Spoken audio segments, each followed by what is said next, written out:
বর্তমানে যেই চাঁদ আমাদের মাঝে চলতেছে, এই চাঁদ রবিউল আউয়ালের চাঁদ, যেই চাঁদে আমাদের নবী ইমামুল মুরসালিন সৈয়দুল মুরসালিন সরওয়ারে কায়নাত रहमते दू जहां फख्र आलम फख्र दू जहां रहमतुल लिल आलमीन नबी मुहम्मद रसूलुल्लाह सल्लल्लाहु अलैहि वसल्लम के আল্লাহ জাল্লা শানুহু এই চাঁদে এই ধরাতে পাঠিয়েছিলেন। কথা বলেন ঠিক কিনা?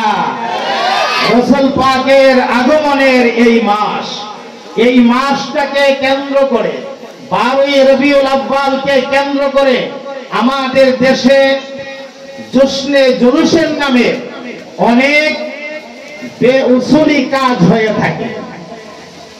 তারাই যে শুধুমাত্র নবী পাকের আশিক, কথাটা এমন না। আমরা যারা কওমি ঘরানার লোক আছি, আমরা যারা তাবলীগওয়ালা আছি, আপনারা মন থেকে উত্তর দিবেন, আমরা নবীর আশিক কি আশিক না? দুর্বল হইল না অবস্থা? আরো জোরে বলেন।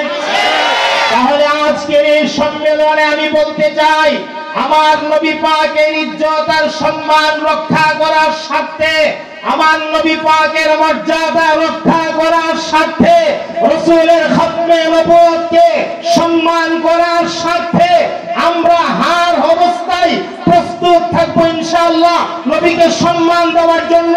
যদি বাংলাদেশের মাটিতে এটা যে কোনো কোণা থেকে হোক, যে কোনো প্রান্ত থেকে হোক, যে কোনো জাতি থেকে হোক, আমার নবীর শান নিয়া, আমার নবীর মর্যাদা নিয়া, আমার নবীর ইজ্জত নিয়া কটূক্তি করে যদি কোনো কথা বলে, আর প্রয়োজন হয় বুকের তাজা রক্ত ঢেলে দিয়ে হলেও নবী পাকের শান রক্ষা করার জন্য